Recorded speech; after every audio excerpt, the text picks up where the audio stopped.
Good morning. Captain Karl Burnside here, Thumbs Up Charter Services. Welcome to part 4 of Trouble with Transoms, the Redemption part 2, where we're finishing the transom in this episode. So as you can see behind me, we have started stripping the boat. That was something that if you guys watched a short video on windshield removal, we said we're going to start to do. We're going to cover how we do that in a separate video.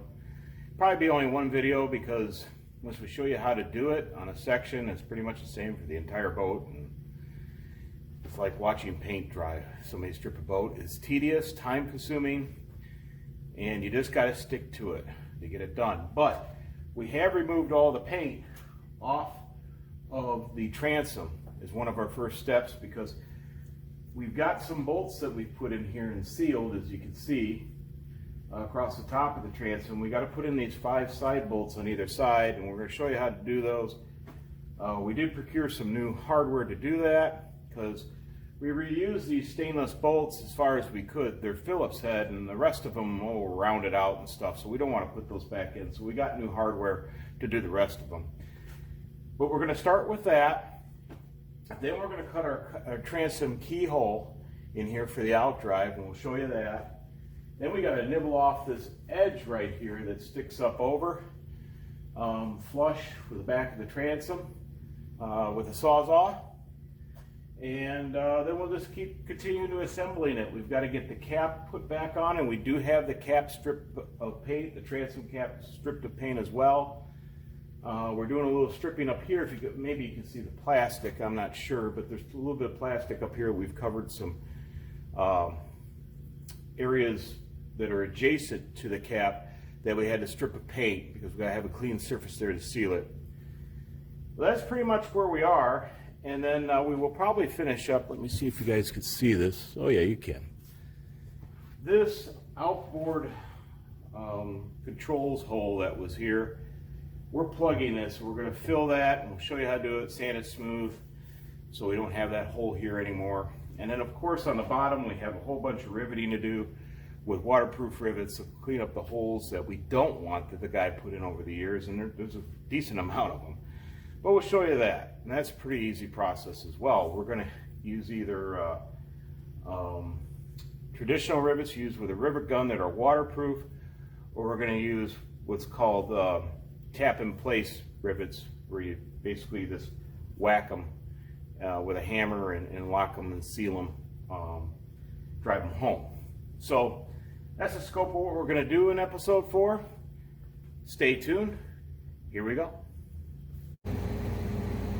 So before we start putting the bolts in, it's very important to talk about the types of sealants you should be using on your boat. The name starts with 3M, then it's marine, then it's adhesive sealant, it's fast cure 5200. There's also something I want to call the slow cure that cures over a couple of days. Really, what I know the difference between the two is the fast cure is a permanent adhesive.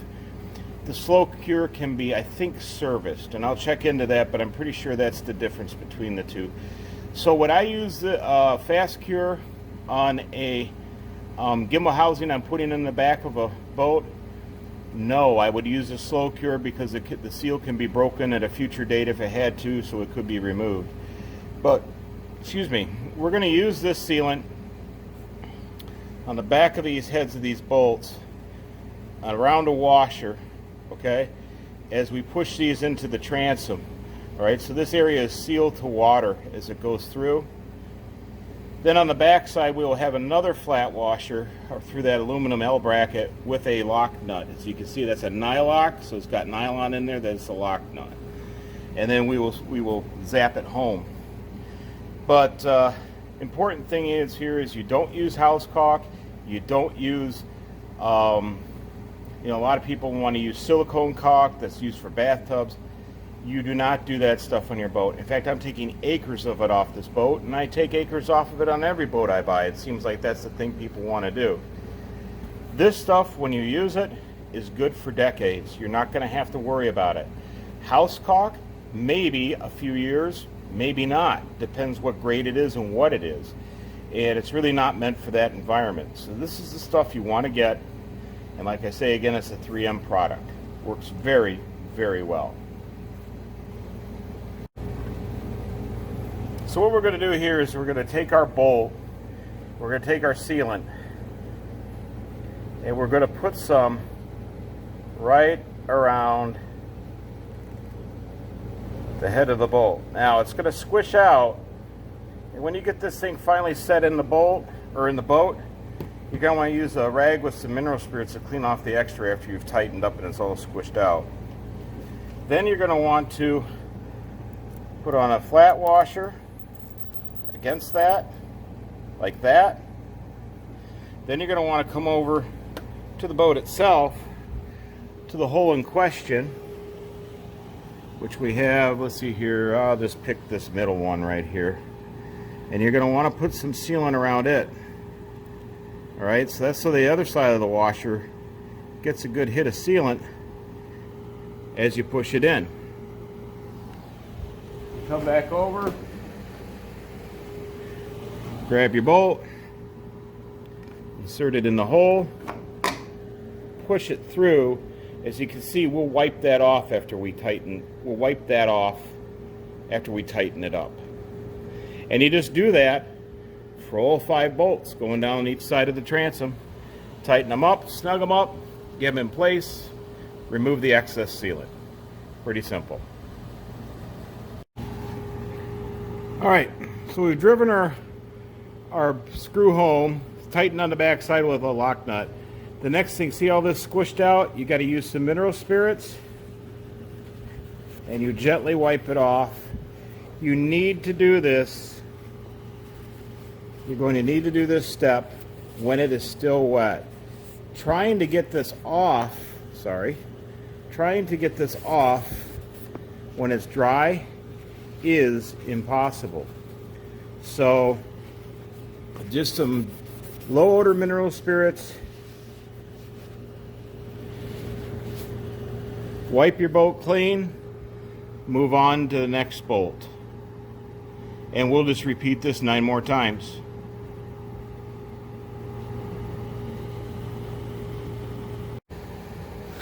Now that we got all the through bolts back through the transom, the next step is we're going to cut out this keyhole for the out drive. And in order to do that, I got to cut some holes in this so I can get my sawzall in, and enough holes so I can navigate these curves. So what I'm going to do is take my paddle bit, which is a 1-inch, and I'm going to mark several places here where I want to put some holes to start my cuts. I'm going to put some in this curve here because if you think about the blade, it's got to turn this way. So we are going to put a couple here.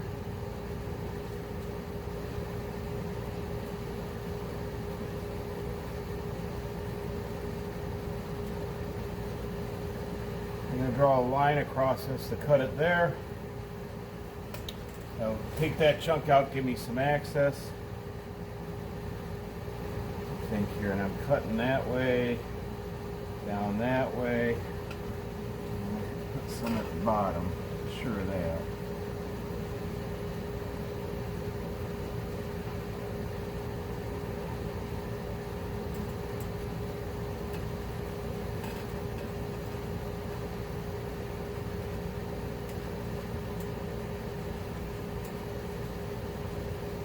Again there, so we'll try that.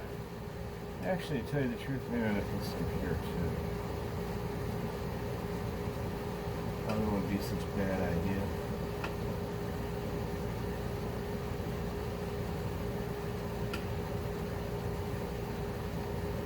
Take this chunk out. Alright, let's go get a drill and drill our holes.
Alright, so we used the Sawzall right there to carefully cut out the pattern of what we call the keyhole.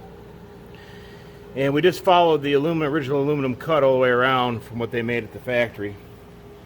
And we will clean this up a little bit further with a rotary file. And then we will seal this with the seps, just like we did the wood, to keep the water out. We still have to drill the holes here. The 6 holes for the outdrive assembly, or the gimbal assembly's attachment bolts. We have some more progress to report here.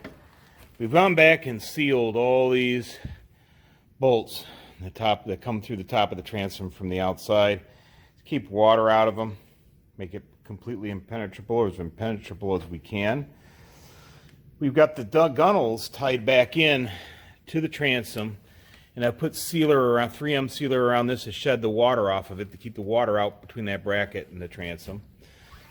Then over here you can see we got some new rivets in. We got this put back down, riveted back in, supported. So that side's done. So is the other. So things are moving along here pretty good. And then down here along the bottom channel, we've got our bolts in, or screws in, as you can see, and those run all the way along the channel on either side all the way up. So really at this point, oh yeah, and we also trimmed off the top of the wood that was sticking over the top of the transom, sealed all that after I cut it with the SEPS clear penetrating epoxy sealant, or yes, CPES or whatever they call it. And then also the keyhole has been done as well. So that stuff's curing. I'm gonna have to let it set a good day before I do my next step. And my next step, get over here, is going to be, as much as I want to do it and put this cap back on, I'm not gonna do it yet, because there's a couple things we're gonna do to the cap before we put it on to make life easier once it's on. Because, you know, being over 50, it's a little hard to play county fair contortionist when you gotta lay down and get up underneath this thing. And the less I have to do it with it, the better. So we're gonna prep it for downriggers, and also a couple other items that we're gonna go on put on the back there, and we'll show you what that is before we slap it back on here. But we're gonna stop for a moment, and we're going to paint this transom. And I used Bilgekote, which is a oil-based type paint. Works really well. It's reasonably priced. I've used it on all my boats. Stuff really holds up. I mean, really, really holds up. I've used it for years. And, you know, it's the whole thing about boat, bring on another 1,000, right? Well, if you shop around and you have some experience, you can take recommendations from people, you can save a lot of money. And the point is not to be cheap and use cheap materials, but use good materials that are reasonably priced. So, you know, some things I just won't compromise on, like the Smith & Company clear penetrating epoxy sealant, or the 3M sealers, because you don't want to be back here, and I'm trying to emphasize this to you, do not have to come back into this 5 years later because you did a transom and it got water into it and it's rotted again, you know, or 10 years, whatever it might be. So quality products, you know, reasonably priced, try to keep your price in line. And Bilgekote is just one of those things that it's a great product, and we're going to paint this transom before we go on any further, and we'll show you a little bit of that before we move on here. So we're going to get ready to paint the transom here, at least on the inside. And we're going to use some Bilgekote made by Interlux, just standard white. It's a fast drying enamel. I've used this stuff for decades. Literally, it's really good stuff. You know, again, you know, you find materials that work for you and you use them because the cost isn't as great as a lot of the products that are out there. This stuff really holds up. I've used it inside and outside on boat projects, believe it or not, and it works quite well. And some of those boat projects I've used on the outside are almost 10 years old. But you just apply it with a standard 3/8 snap roller. Of course, edge everything in with a brush. Now it is a couple of days since we did the treating of the keyhole area and the top of the transom after we cut it with the clear epoxy penetrating sealant. You're going to want to let that dry per the directions of the Smith & Company material, because you don't want to obviously put paint on something that's still curing. And the other thing is, it depends what kind of project you're doing, but what I've found, if you read the directions on the back here, it'll tell you that if it's new wood, you know, you should seal it first with their recommended sealers. Well, the Smith & Company material is your sealer. It locks that stuff tight, so there won't be any draw-in of the paint, really, you know, into the wood fibers at all. In fact, there won't be any. And I skipped that step. I have good results with it. The stuff doesn't flake, chip, fall off, whatever. Really good stuff. So it's already pretty much prepped. We're going to get to it and just paint the transom, and it'll take several days for this stuff to set up correctly. I know it's fast drying and things, but I always let enamels dry 2-3 days before I really start wrenching on them if I have to with anything else. So we're going to go get that done right now. So we've got 2 coats of the Bilgekote paint on the transom. It's all nice and dry. It's been sitting about, I don't know, 3 days now. So we're really at this point to put our transom cap back on. I mentioned before there were a couple of things that I was going to do to the transom cap before I put it in, and I actually sat down and recalculated and re-schemed basically, and we're not going to do those things because I got a better idea about how to attach my downriggers, which we will get into much later in the boat rebuild. But it looks like for now we're going to put the cap back on the way it is, and we're actually going to cover it on the top with some aluminum diamond plate. There's a couple holes that's been drilled for those rod holders and other things that we want to cover up, and I did this on the other boat too, on the Little Lady, and the diamond plate makes it look really nice. So next step is I'm going to flip that transom cap back up on here, and we're going to start riveting her into place. So this has absolutely nothing to do with boat transoms, but Lexie, come here. Come here, Lexie. This is our new dog, Lexie. She is a rescue. She is Shepherd and Great Pyrenees. And she is just a lovely young lady. And I would just like to encourage anyone that's watching this, that she's our new mascot, I guess you could say, at Thumbs Up Charter Services, along with our current mascot, Mr. Rosco. But, you know, why go out and spend a lot of money on a bred dog when you can save one that needs a good home through a rescue? I just want to encourage you all to do that.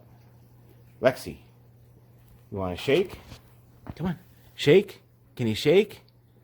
No, she's not going to do it because she doesn't see the food in my hand. But there she is. Welcome aboard. Welcome aboard. You're kind of shy of the camera, I think. So we've got the transom cap back on here in place.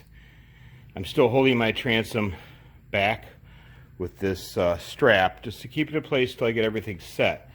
And I've started to set the transom back in place with non-waterproof rivets, which is okay for the inside here. Okay, in these holes. See, I've got one here after I line this up, and what I'm using is this awl to go into a hole, line it up, and pop the rivet home. Okay, I've done the same thing with the awl up here on the corners, and these 4 are not waterproof rivets either because they're behind the drip edge and outside the boat. So, and we've done the same thing over here on the other side. So I got a rivet up there and a rivet down here just to hold this thing into place. So the next thing we got to do is put the rub rail on, because the rub rail actually screws into the back of the transom and down through the top, and that'll help hold this whole thing together between the back of the transom and the top cap of the transom. And then we're going to put in the rest of our rivets here, 3 more here, 3 more there, 3 more down here, and 3 more over there, and we should be pretty well fixed into place. We would still have to put in the 3 rivets we moved out underneath on either side, and we'll do that. And those are also they're not waterproof rivets, they're just standard pop type rivets. But when we come into these for our pin drive rivets, we're gonna have to get under there and move this metal up a little bit so we close this gap from underneath with a drift punch and a hammer, smooth this part out. And the other side's looking pretty good. I don't think it got bent up too bad in the takeout process. But once we get these drift rivets in, these heavy duty rivets on either side, we can get our cleats back in it. I think at this point what I'm going to do is just bolt it without the cleats, because I'm thinking about trying to replace these cleats. They're a little crapped up. But at least they'll hold the transom in place, and we could take out the 2 screws or 2 bolts one at a time when we do get new cleats after we paint it, and put it back in without any issue. But she is going together, and we're going to go pop some more rivets home here. I think we broke our rivet. Oh, we did.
So we have our standard pop rivets here where the factory had them. We've put in our pin drive rivets here, and we're going to show you this process in a minute. Now, the difference, you might be asking, why pop rivets here and why heavier rivets here? Well, the pin drives are only temporary in these 2 locations on either side. This is just to hold it in place. We're going to have to remove these and actually put real driven rivets through here once we get everything welded and finished here. And we do have sealer under here that's drying right behind the rivets to keep water out. But, you know, this is an area where we don't have water intrusion to the boat. See, as you can see, that edge is outside of the boat. So I guess Starcraft elected to just use standard pop rivets to hold this part of the cap down. These here have to be waterproof. So pin drive rivets are not waterproof. You can make them waterproof if you dab some sealer on them, but we're going to do it just like Starcraft did after we get the rest of this all back together.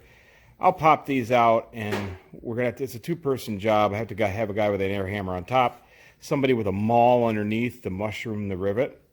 But we do have those rivets, and we're going to do that, but we'll do those at a later date. after we get our spool gun in to MIG weld this. So we're pretty much, I mean, we're along here on this transom, and on the next steps you'll see that, actually you can tell I've done this out of order, that we're going to put this rubber rail back on, and I screw it in at first, but then I came back and used those pin drives after the sealer and the relationship was set, and I knew it's right where I wanted it. I took those screws out and put pin drives in here. They just look better, okay? They look better aesthetically, and like them better than having screws hanging out in there. So that's what we did there. So our transom is pretty close to being done here. We do have all the holes on the back that we noted all plugged up. We were only able to use 2 holes out of all these for our new equipment on the back, which is for our fish finding sonar unit. The rest of them were all plugged up, and she's ready for paint on the back. Pin drive rivets are pretty straightforward. They have a pin in them. See if you can see that. They don't use a handheld tool like we were using. And when you drive this pin down and in, these 4 corners splay out.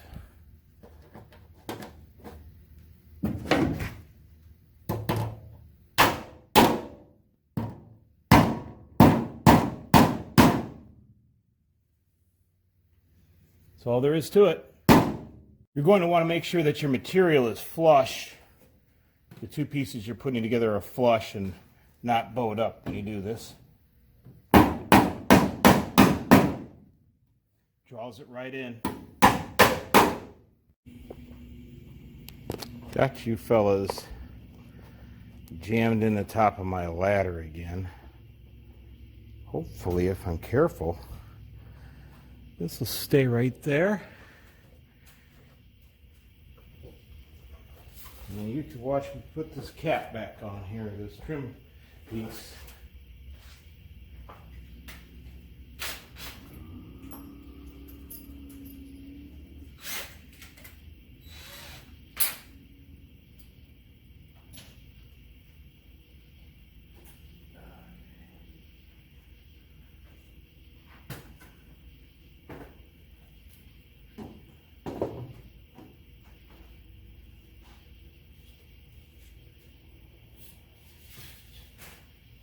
A little dinged up, but she will work. Let's see if we can match up our holes here. There we go. I'm going to drop it up, on, and then in.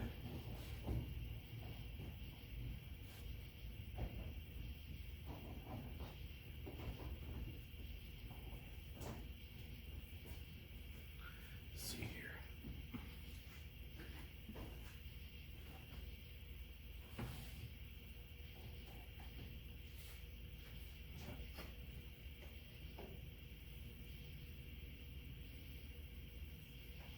Okay.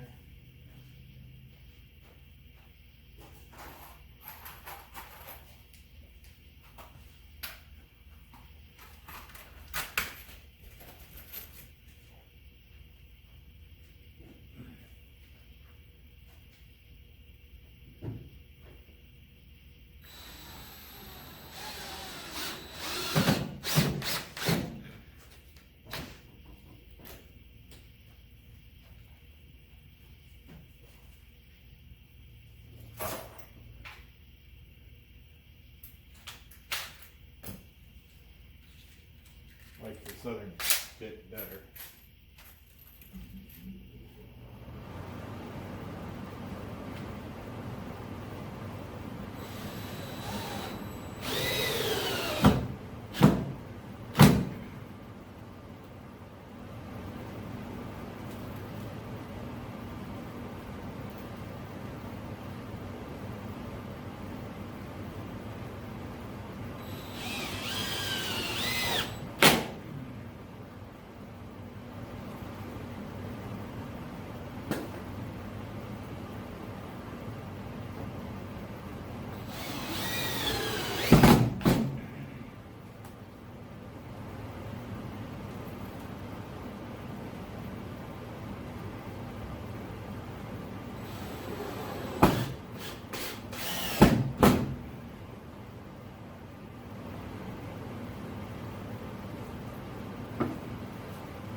got?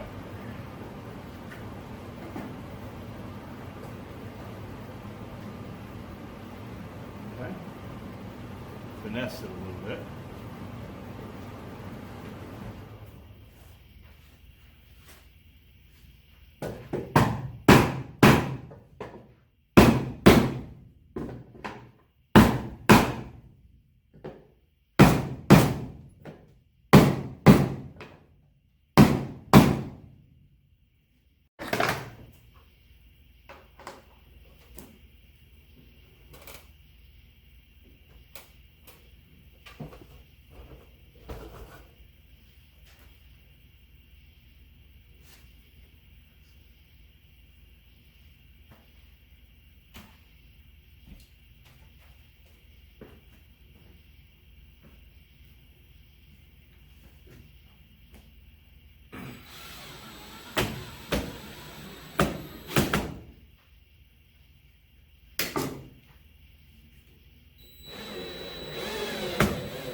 Okay, wipe her down with some mineral spirits here. Pretty much going to call this good to go. Wish I had a new molding to put on this. It's pretty bent off, but it is what it is. What it is, it's going to work.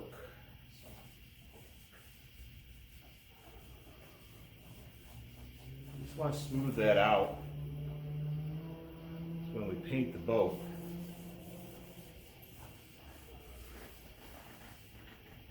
Be in good shape.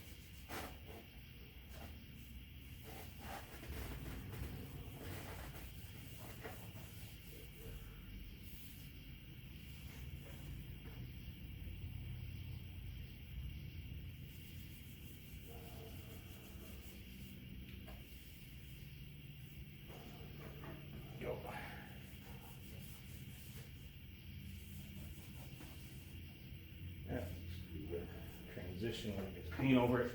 3M Marine 5200 sealant or fast or slow cure is paintable, so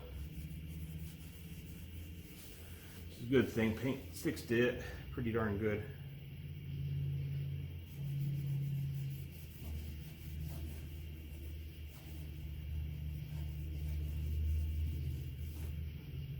And we're looking pretty decent there. Well, that's kind of probably going to do it here for the series on trouble with transoms. thanks for coming along and looking. Hopefully we gave you some ideas about a project maybe you're thinking about doing or are doing.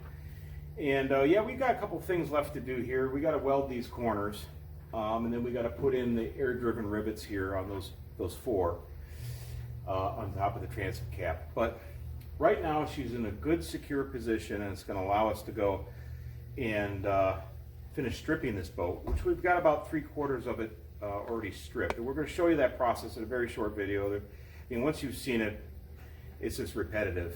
Just keep doing it over and over until all the paint's gone. Yeah, it's fun. But then we got to get this thing painted, and that's top priority. Right along with it, another priority is to get all of this plywood flooring decking inside the boat out. Somebody asked me, hey, why are you replacing all that wood? Is it bad for the decking? And I said, well, there's some bad spots we could probably patch, but the biggest problem is this boat sat for 11 years, and when it did, animals lived in it, and when they lived in it, they peed on everything. So there's an odor issue. It's all got to come out. And we've tried cleaning it, trust me, with many products, and it's 100% better than it was.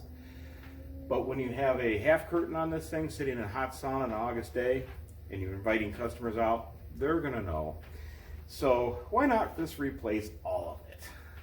We're waiting for wood prices maybe to come down a little bit here in another month. I'm hoping they've come down a little bit. But it's priority to get this thing painted or ready prepped to paint, because, you know, Michigan seasons are changing here. October at the latest, we've got to have this painted. And we'll go over our paint selection. It might surprise you. We've used it numerous times. It's a good product, been around a long time, relatively cheap, but durable for an application like this on a commercial vessel. It's fantastic. Can't say enough about it. You'll learn more about that in a future series on painting the boat. But for now, we're going to leave this and go to other things, as we said. One note, briefly, you met some of our family in this video. It wasn't planned, but we're so excited about having a new dog, Lexie, that you saw. We were really hoping she would be a great companion, which she was for our other dog, Rosco. We've had Rosco for 11 years. Unfortunately, last summer, a year ago, Rosco was diagnosed with pancreatic cancer. And shortly after that video was taken, a couple days later, he went downhill fast. And unfortunately, we had to put him to sleep. And, you know, our dogs were big dog people. Our dogs aren't pets, they're family. And I'm just going to dedicate Troubles with Transoms to my buddy Rosco. He was a great dog, wonderful dog. He was my buddy for 11 years and my wife's buddy for 11 years. And we'll see him again someday. But that's it right now for Thumbs Up Charter Services behind the scenes with Trouble with Transoms. Visit us at thumbsupcharter.com on the web, or Google us at Thumbs Up Charter Services in Sebring or Bayport, 2 words, Bayport, Michigan. Or find us on Facebook at Thumbs Up Charter Services. And hey, why don't you join us here? I guess there's some way to do it on YouTube. I'm a springs and lever guy, remember. So I guess there's somewhere you could join and like and watch us do these projects on boats. Good buddy of mine is coming up this week. We're going to do a Saginaw Bay fishing report. Water temperatures, as I said, have been skyrocketing out there. Big problems. But we're going to go out and finally show you some video clips from the boat. We're going to show you how to set up downriggers and other things, or not downriggers because we're in the bay, planer boards and bottom bouncers. Okay. It's Saturday and I haven't been drinking, but maybe I have been. It's hot in here. Anyways, folks, thanks for joining. Take care. Be good. We'll see you soon.